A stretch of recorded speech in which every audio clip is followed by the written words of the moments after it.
Problem with brevity in that I am very brief, so you'll probably get out of here on time. I am an artist, and this is actually a picture that's pasted to the side of the San Jose Museum of Art right now, because there's a show with a larger version of this piece that's opening on Saturday. And what you're looking at is basically a wall covering that's made entirely of curry powder and adhesive. I'm going to talk a little bit more about why. So, I'm obsessed with food. I bought this French fry t-shirt right before I came here on 8th Street. It was like really, this totally made my day. So, and I'm obsessed with food, not because it's food, but because of the opportunities that it gives us. And I think the biggest opportunity of food is that it invites stories and storytelling. And so that is the art that I'm interested in and really the puzzle. And so I think it's so interesting, you try to make these lasers like as disparate as possible, and I'm sitting here and I'm like just making connections between everything everybody's saying. So the first time that I started working with spices was I was part of an artist collective here in San Francisco that would basically rent motel space, use it as kind of a 24-hour studio, sleeping opportunity gallery. We'd mount a show at the end of the 24 hours and invite 100, 200 people and try not to get kicked out of the hotel. For the last one that we did, I was sitting there, at usual 3 o'clock in the morning. I'm like, what am I going to do? I've invited like 100 people here. There's nothing to show. Oh my God, this is a disaster. And for whatever reason, I took the artwork off the walls. This is the Phoenix Hotel in the Tenderloin, and I started making these little kind of lace pieces with spices. And so each of these spices are something that would make up a kind of a standard curry powder, right? So cumin, turmeric, chili, all of that. There's a close-up right there of the sniff. And what made me attracted to this idea of changing the artwork through the sense of smell was because a hotel is some place that you go into and you want a million reviews on Yelp saying, yeah, this place is great, but if you find evidence that somebody has been there before you, that's just disgusting, right? You don't want a scent, you don't want a hair, you definitely don't want to find anything in the bathroom, you want this, it's this weird thing where we want to know that it's okay for us, but we don't want any evidence of the person before us. And so, I had run home at 3 o'clock in the morning, gotten all these spices and made the thing, and after the piece was over, I started Googling smells like curry. So I was really this kind of curious about, it wasn't just any smell, like it wasn't like I put some shrimp or fish in the corner and waited to see what happened. It was a good smell to me, familiar smell. I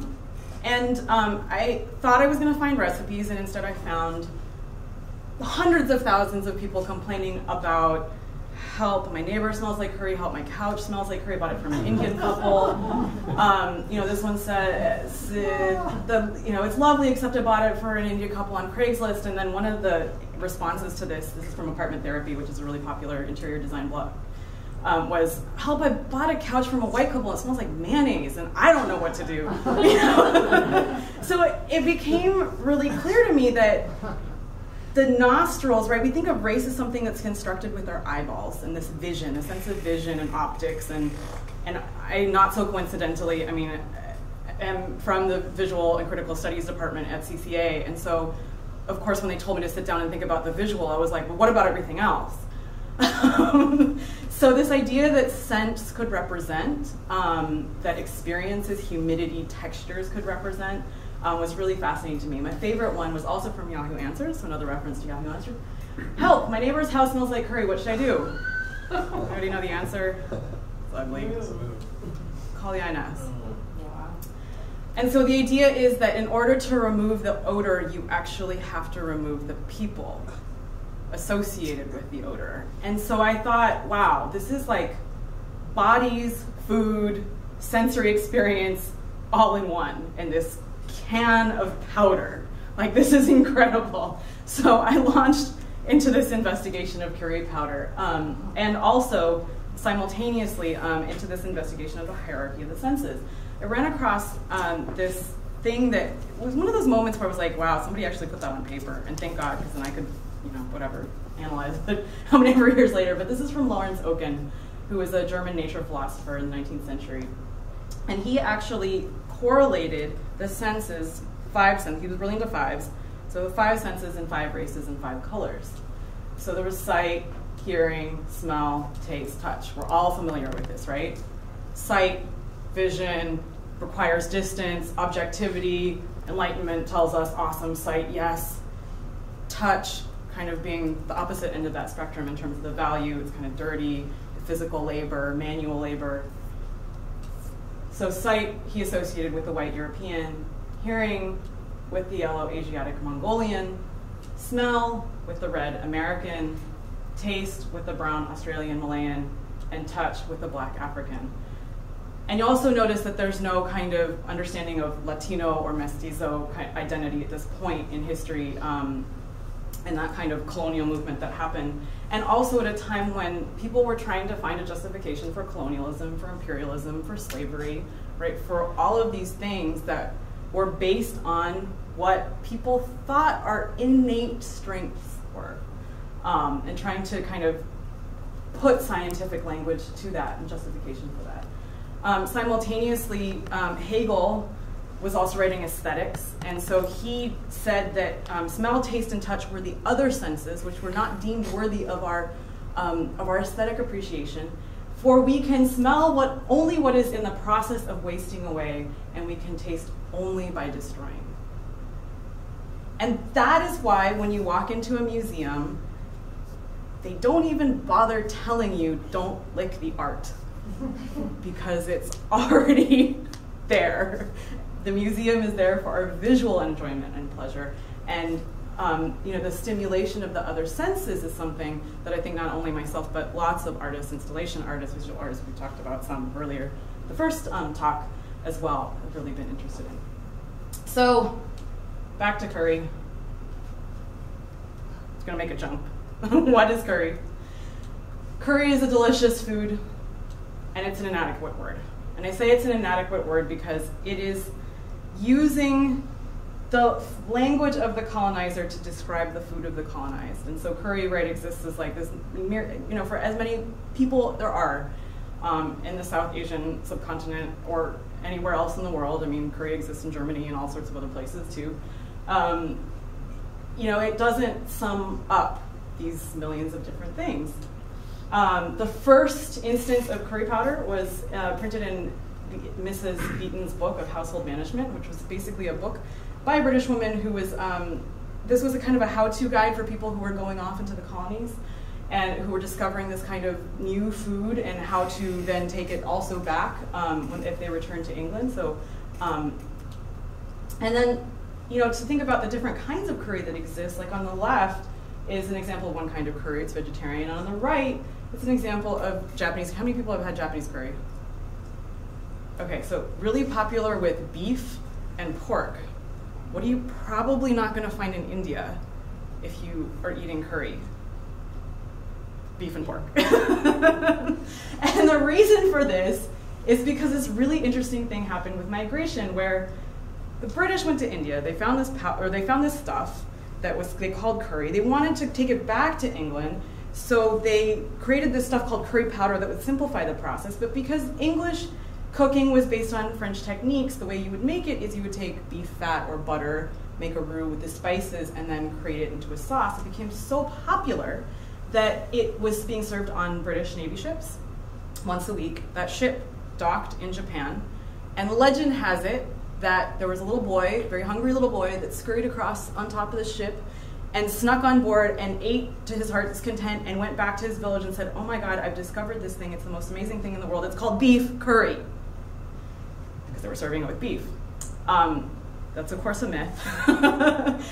But it's, the reasons that these things exist differently in different places is because of that migration pattern that happened. This is kind of a curry cartography that I am giving to you as part of my own migration. My father is Bengali. He's from West Bengal, outside of Calcutta. My mother is from Japan, but she was born and raised in Colombia. And then, of course, I was born and raised in Los Angeles and now live here in the Bay Area. And so, curry for me has just kind of made it's a material that for me carries this this story of migration. This is the last batch of food that I packed on the way to Colombia.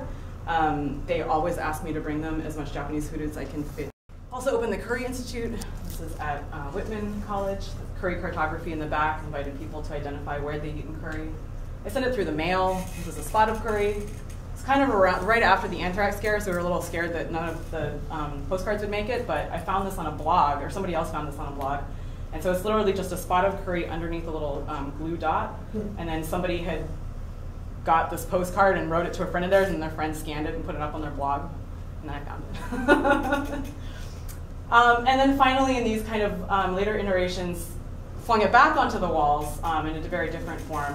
The piece that's going to be exhibited at the San Jose Museum is actually an ode to a grocery store that recently was shuttered. So just speaking to this, the last batch of spices that I bought from them, I was supposed to collaborate with them in a project, and just the gentrification and housing costs and all of that stuff, it was kind of this swirl of events that happened, and when I arrived on their doorsteps, I realized that they were gone. So it's a memorial to them, and one that also disappears along with time. So by the end of the museum show in April, it should smell like not a whole lot. I'm going to skip over this. This is not my work. This is work that I love, but inspirational work. And then to this, which is the Ice Creamery.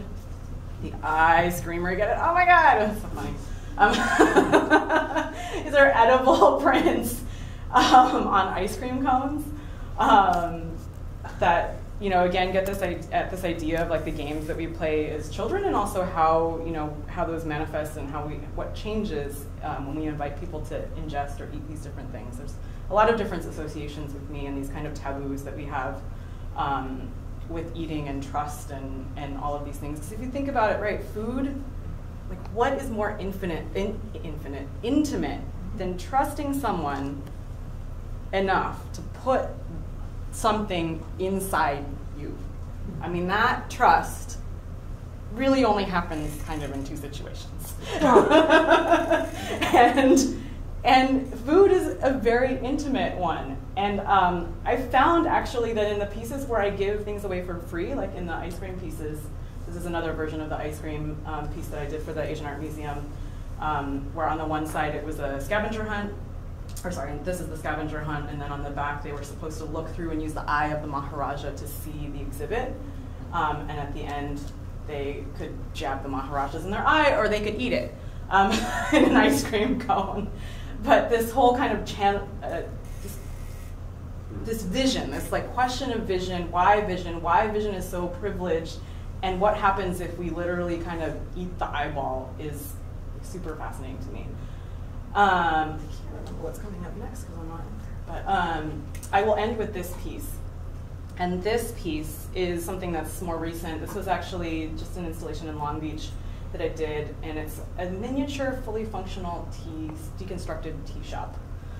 So in it, I serve tiny cups of chai and miniature food, and I invite people to come and, it's donation based, which also makes people trust me a lot more than giving things away for free. I found capitalism has very funny effects on our brains. People don't trust me when I give things away for free, so I change it to donation based, and all of a sudden everybody trusts me again. And the conversations, it's not only the conversations that come out of this that are interesting to me, but it's also people's like physical position. And I think, I'm just so fascinated by this kind of like shifting of scale and stature, and how I feel so powerful when I make really tall people crouch down to look at me in the eye. Kind of like, it's something that I'm not telling people to do, but out of politeness or out of kind of an eagerness to engage, they do. And I don't think it's sinister at all. I think it's I mean it to be a generous project, but this kind of this is part of kind of the relationship that happens and that is formed, between me and whoever it is that chooses to interact. This piece exists right now at Montalvo Art Center until February, and is in a very different form. Here I'm actually inside the wall, so they built me a little cheese stall inside the wall. And what I realized here in this particular iteration of the tea shop is that this picture right here, it's about 2 inches wide, is really the only reason that this piece exists. And in that tiny little photograph is this image. This is my mother on the right, my paternal grandmother in the center, and my maternal grandmother on the left. And the realization that I've had more recently with this piece is that the entire piece is actually a really, really elaborate frame for this picture, which I recently found in my aunt's house. And that nothing that I could create could really parallel the meaning that I find in this photograph. And if I couldn't create something that had as much meaning as this photograph, then I had to find some way to house it. And so for me, that's kind of the current investigation in this, and how to also explain to people the importance and the value of that and that connection. And it's something, it's almost like explaining in real time when I'm in that tea stall and I'm telling people about the project. So I think the piece for me is really about this kind of, for me, all of these stories exist through the representations. But I think this piece in particular exists not as a finite representation, but as me trying to figure out what is going on. So that's the last piece that I'll show you, and this is the last slide. So more of my work is online at my website, and this just happens to be a shot of an actual ice cream flavor that I found in India with my name on it. Thank you.